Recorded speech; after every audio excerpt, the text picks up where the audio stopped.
ॐ सुमित्रियान आप ओषधया सन्तु। ॐ सुमित्रयान सुमित्रयादयः सन्तु सन्तु दुर्मित्र्या तस्मै सन्तु। दुर्मित्र्या तस्मै सन्तु सन्तु यो अस्मान् द्वेष्टि यं च वयं द्विष्मः। यो अस्मान् च वेष्टि यं यस्मै च वयं द्विष्मः। ॐ शान्ति शान्ति शान्ति। ॐ शान्ति शान्ति शान्तिः।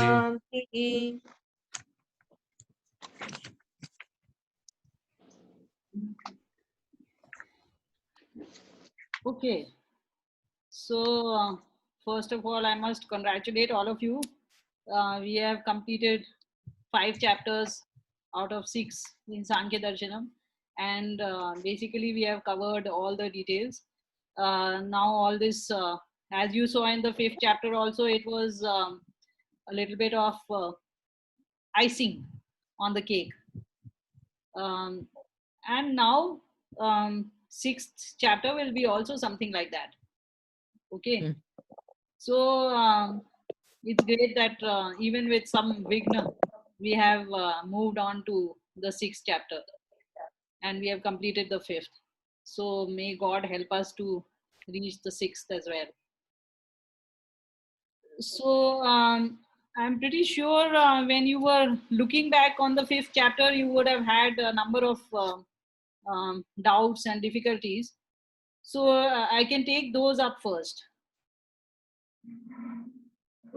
Anything you would like to? Yeah. Can I first? Yeah, sure. Regarding that, the Vyapta and Vyapti and Vyapya, Yeah, right? yeah. So I think that part that I understood was this Vyapti is not a thing, but it's a relationship between the Vyapta and the Vyapya. For Correct. example, the clouds will give us rain, right? So Yes. this the raining part is actually the Vyapti kind of thing, right? Yeah. But I was very confused that about that point where I think I'd asked you that they said that if you don't see the, in this case you don't see the Vyapti and Vyapya as two different things, then both will roll into one. Actually speaking, raining is from rain only, no? So if you consider a cloud, rain, and the relationship between them, then your cloud is the one which is Vyapak or Vyapta, and rain is the Vyapya. Okay, and the sambandh between them is Vyapti. Okay, so now Kapil has given different ways of looking at this Vyapti Sambandh. All right. So one was that it is the Nija Shakti, it is the Shakti of the Vyapta, cloud. Of the cloud. So don't look at it as you must think of this thing, whole thing as a logical construct. Okay, not a physical construct. That is number one. You have to think in terms of logic. Okay, so now the cloud you can look upon as a cloud which has the power to produce this rain. Okay, be a little bit careful. This sambandh may not always be physical. It will sometimes be only logical. So the cloud has a power to produce rain, to be vyapt in rain. So that seems the most logical, right? It's the cloud exists first, rain comes later. So therefore, we assign the power of producing rain to the cloud. Okay. But there are certain people who have said, one, that Vyapti itself should be treated as a substance. Okay, so Okay. it's actually some physical kind of sambandh which exists, physical, logical. It's not just mental abstract connection. It actually, there is a connection which exists between the vyap and the vyapya. Okay, so he has said that that is not correct because you are constructing some substance where none exists. Okay, so na tatvantaram vastu kalpana prasakte. So you are doing a vastu kalpana. Now some other people say that it is actually the power of the vyapya rather than the power of the rain to come out of the cloud. It is not the cloud which has the power, but it is the rain which has the power to come out of the cloud and allow the cloud to be vyapya inside it. Okay, vyapta inside it rather. Okay, so that is the second thing. So that he is saying that Ade Shakti Yoga iti Panchashika. This is the Ade Shakti Yoga. So then the next sutra is Na Swarupa Shaktir Niyamaha Punarvada Prasakte. That if you look upon it, this Vyapti itself, to have that Shakti. Okay, this is a little bit difficult, I have to say.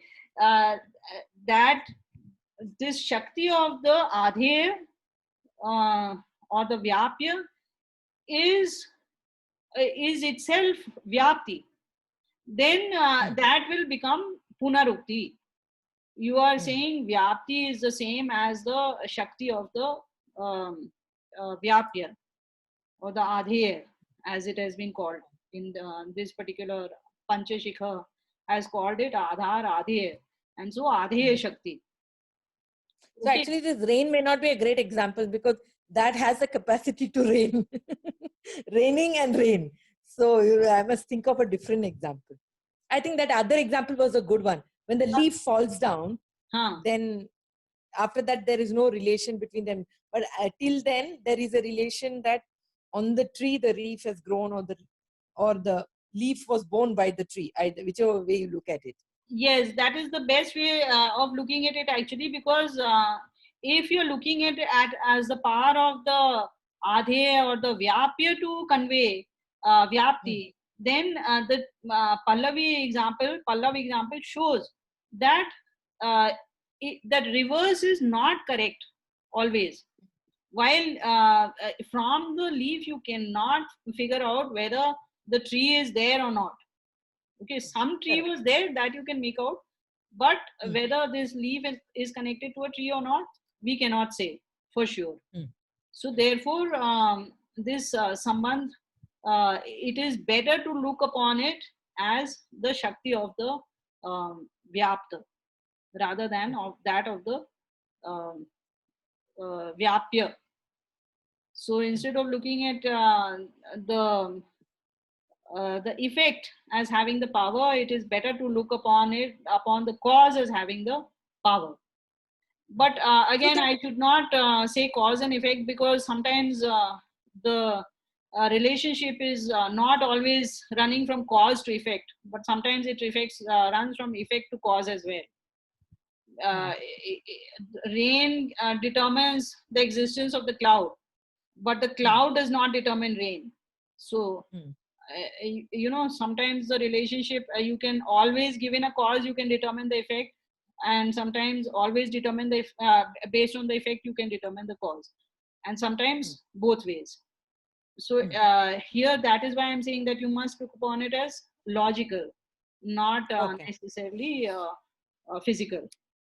Sometimes so the reason yes, so the reason why he's spoken so much about this is it because he uses it extensively, or almost everything, like the creation of the universe, everything is always argued based on this logic? Is this the reason why in the first few chapters also we have discussed this, right? All these pramanas.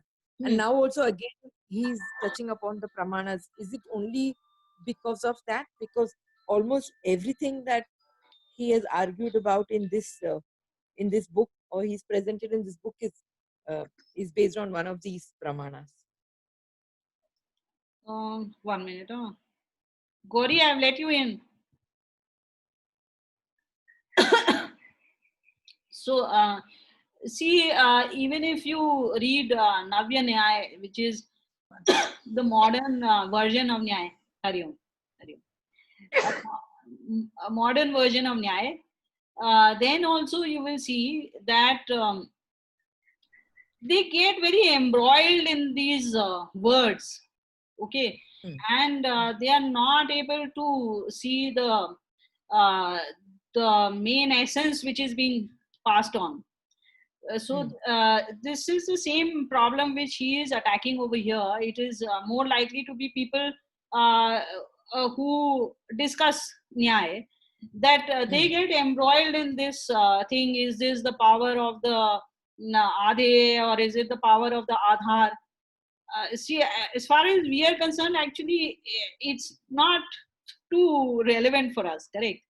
But for these Nyayikas, who are basically debaters, it is a very big thing, big problem which must be resolved. That is it the Ade which is whose power is being reflected, or is it the Adhar? Okay, so as far as we are concerned, we need not be too concerned, and I don't think Kapil had taken it up earlier, isn't it? This is the first time. This is in the beginning. We had discussed all that Arthapatti and all that in the beginning of the book. Arthapatti is very different. Arthapatti. Yeah. But at that time, I think we thought we did. I thought we did this Anumana Pramana, all of them once we had done, right? Yes, Anuman Praman we did. But this Vyapti Sambandh and whom should we ascribe that to, that is coming first time here. Okay. And it is a very, very technical issue. It's like, as far as we are concerned, it should not matter too much. So don't worry about it. Okay, good. Thank you. Welcome. Okay, anything else? I mean, I'll let other people ask, and then I have one more doubt. Yeah, sure. Uttara? Yeah. Yeah, I've probably asked you this before also. It's a basic doubt I have. Like we said that the soul does not carry forward memories of the previous life, okay? Yes. And it just only some of the inherent talents it has acquired, it carries forward, like say language, knowledge or something. Right. But and also we saw that when you don't have good dharma, you have digressed into an animal or a worse kind of life. Correct. Now, don't you think it would be better that if we had a knowledge of what we did wrong in the previous janma, at least it is you can correct yourself and move forward instead of just going down the line and Yes. So that is it is a question which I have addressed earlier, and it is a normal question which all of us would ask, that we always have this feeling that if I knew what I had done wrong, I would fix it. So firstly, you must see that even when we know what we have done wrong, we don't fix it. That is number one. Okay. If if we have alcohol and somebody tells us don't have alcohol, it is not as if we give up alcohol. Correct? So it is not as if we very easily change from what we are. Our swabhav is very much written in our genes. We try, no doubt about it, and that is what we are trying to learn in this class also, some things that we can change. But why, more than that, why this is not provided to us, this information, is because it is like our current legal system. So when you do a crime, okay, and you are taken before the judge might tell you that, okay, this was a crime, what you did. But how he arrives at the phala will not be very clear to you, because there will be a whole lot of things which go into the judgment. The judge is aware of the constitution, of the way you give punishment for a particular crime. Look at the other circumstances which have led to the crime.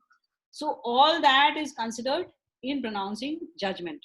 So it is not so easy to give you the direct connection between your deed and the consequence. As far as God is concerned, it is even more difficult. Our legal system is good enough for a human brain to handle. So a judge can pronounce judgment once he has studied the constitution and has had some experience about how judgment is given.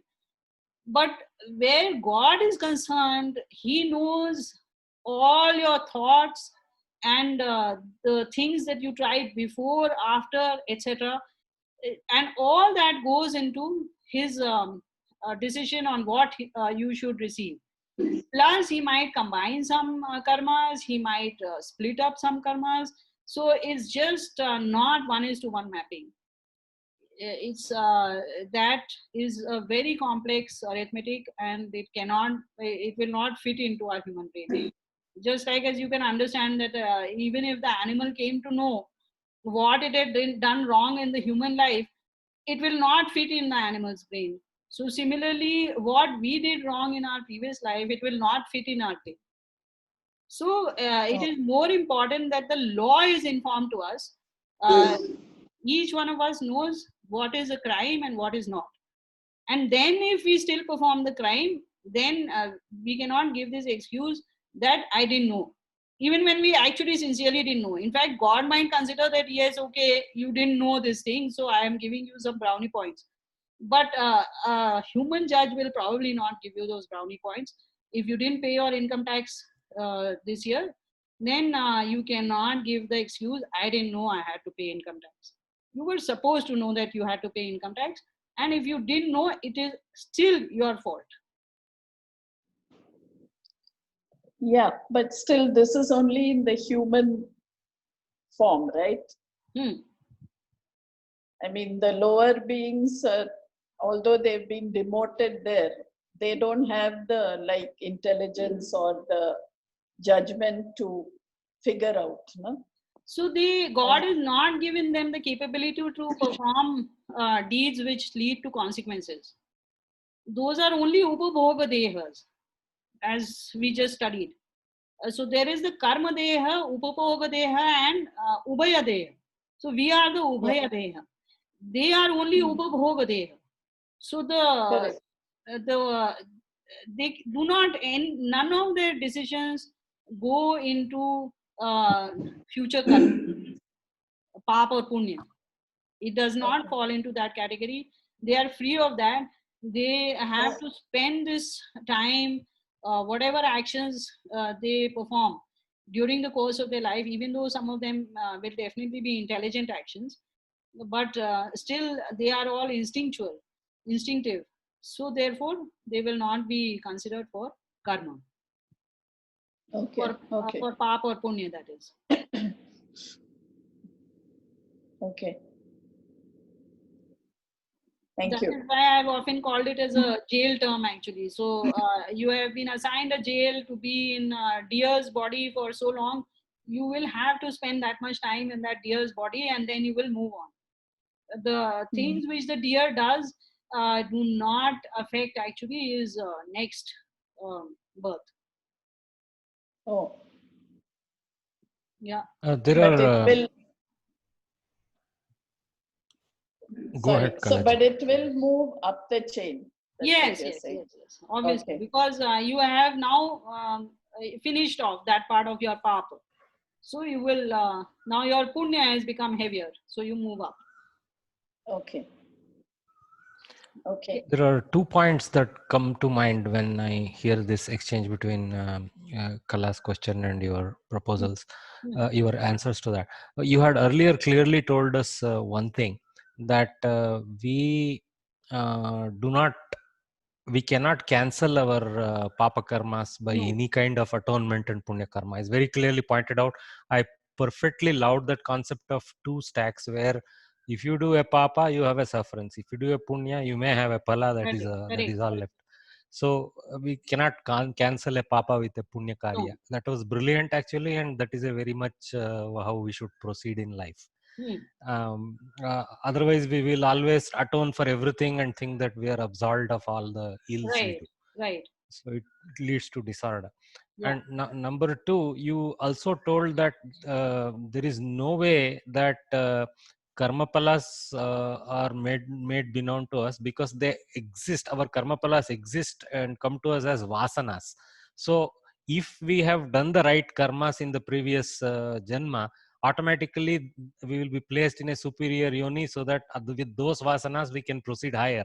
So that itself is taken care of by God, and there is no need for us to really know those things. What happened in your previous life? Previous life, yes. Yeah. Correct. True. Okay. Uttira, Yes. I have a question. What is the meaning of the Anushai? Is it dormant, is it? It's well, in a way you can say dormant, though it does feel still. So if there is another creature living, if there are 10 creatures living in a plant, then they may be experiencing certain things which are happening to the plant, though not everything. And so to that extent, it will have some awareness, very limited level of awareness, but some awareness will be there. As you know, plants themselves have very little awareness, and the creature which is living inside the plant will have even lower awareness. Still, it will not be asleep. Otherwise, there is no point in keeping that creature there. Okay. And another question, see, the soul is eternal. That's what he has been saying all the time. And all our senses, instruments and all, or the Sukshma Sharira, it becomes the dormant after the death or something like that. And the man and ahankara all just fall off or something, or it just stays with the buddhi. So buddhi is part of the Sukshma Sharira. Sukshma Sharira has 17 parts, as you may recall. So buddhi is also part of that. The Sukshma Sharira continues with you throughout the Sarga. Sarga is one cycle of creation from the Big Bang till the dissolution of the universe.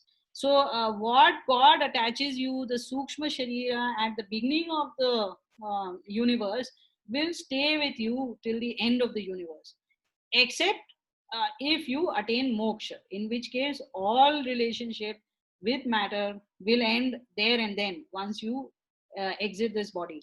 Typically, in normal people's behavior, when we exit this body, then the Sukshma Sharira leaves along with our soul. And it only when the universe ends, then also when matter returns to its primordial form, then buddhi, etc., also will reduce to their primordial form. And we will also go into limbo.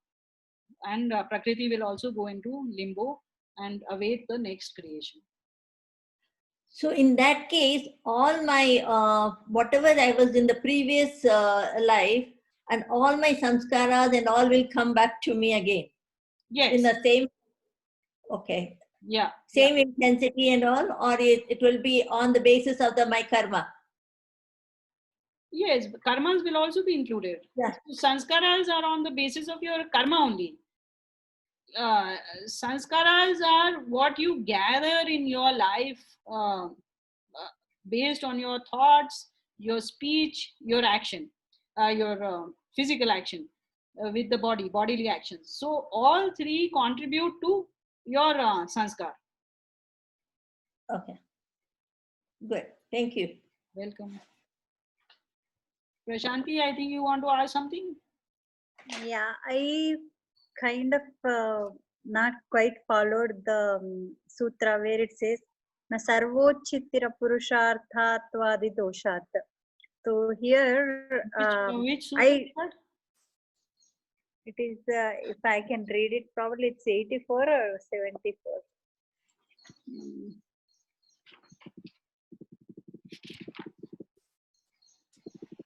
Siddhatrayanam. Sarvochi, yeah. It is 74. It is 74. Na in your page Sarvochiti. 32 of 39. Page 32 of 39 of your commentary. Fine. Sarvochiti. Huh. Yes. So, Yes.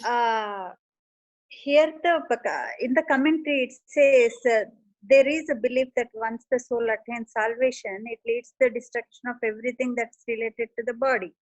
And apparently I kind of read it as, it is refuting that.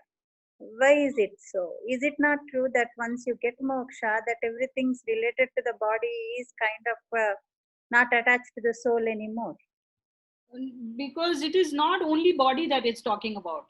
Sarvochitti. That means everything. Your physical body, your sthula sharira, plus your sukshma sharira, plus the and soul. Current sharira also is lost. Plus the soul. Plus the soul. Plus the soul. Wouldn't the soul still be there even after the moksha also? Probably in whatever the form, but the soul is free of the sukshma sharira, karana sharira, and sthula sharira.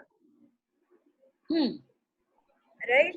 But somewhere it seems to suggest that the moksha is not that. It is only the Trivida Dukkha Karana, the very first sentence that he says, removing the miseries is all that is moksha, not the removal of the these three bodies is what I'm trying, was confused with the sutra. So this is the Purva Pakshi's statement. Okay, it is not Kapila's statement. Number one. So Purva Pakshi is talking about a situation where the soul is also ephemeral and is not eternal. So in that case, okay. Now I get it. It's the Purva Pakshi thing that he is saying. So that's why I was kind of confused. Like, why is this which is not true? Okay. No, all these are Purva Pakshi statements which he is saying this. It is not this. It is not this. It is not this. Right. Because he is saying it is this. It is this. So he is refuting all of them. Okay. Now it makes sense. And I think I should have completely understood it's a Purva Pakshi's argument. Instead, I'm like, this is what it should be, and then why is he refuting that? No. Yeah. Thank He you. is refuting other viewpoints. Okay, so maybe we are running out of time. However, I'll set up another meeting, so don't worry about that. Okay, any other question is there? I have one more question. Not question, actually clarification. In the creation of the universe, I think the verses after 57 or so, we said that, it cannot be just a soul that can create inanimate matter. So there is inanimate matter, Prakriti is separate. This is separate. And then it also said that the Jivatma cannot be joining with the inanimate matter and creating the world. Otherwise, they will always be lording over everything. So there is this other, there is God, obviously, who is, controlling everything. But in that, the 64th one, which it spoke about, the Avivekis think that the control is somewhere else. I didn't understand what is he trying to say over there, actually. Vimukti Prashansa Mandana. What was the 60th, actually 60th, sorry. I'll just tell you what it is, 60th. Anya Paratvam Avivekanam Tatra. Yeah. What is he talking about, Anya Paratvam? See, in the previous verses, he has talked about first that it is made out of a soul, regular soul, which does not have all powers, which has only limited powers. So this whole universe is made out of that. So he has considered Advaita of the soul, not God, but soul.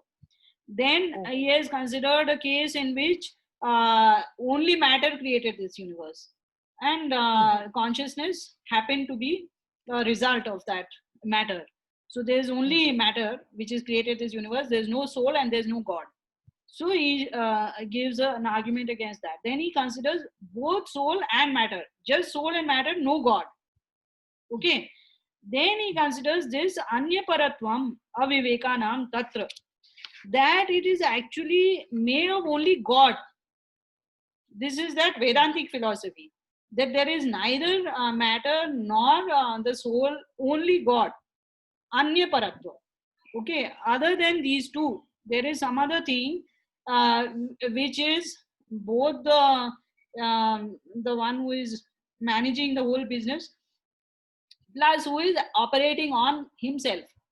Okay. So he is, Okay. so he said that Okay. that shows the lack of logical reasoning power in the person who is making such a statement. Okay. So that, I mean, okay. Now it makes sense, because I was wondering why it said that. Oh, now I think the next thing explains it. So it makes sense that you cannot, be attached to something, and it doesn't work that way. God is not attached to matter. Yes. So Correct. Correct. now I can get To that. matter or avidya referring to also matter, because matter is the Avidya. yeah, is, you can say, the personification of avidya. So one more thing, I just want to ask you. This Sankhya Yoga believes Darshana believes only on Dvaita, not the Advaita. It believes They in believe God is separate and soul is separate. They are two entities. three entities. Yeah, three entities, Prakriti. Yes, so it is called Trayatavada actually. Okay, Trayatvada. Okay, that's why I just want to ask you. Thank you. Yeah, Trayatvada. Trayat. Traya. Okay. No, just two letters. Traita, not Trayata. I'll put on chat. Okay, I'll try at least. Try. Okay, Shanti, Prashanti, you had something else? Yeah.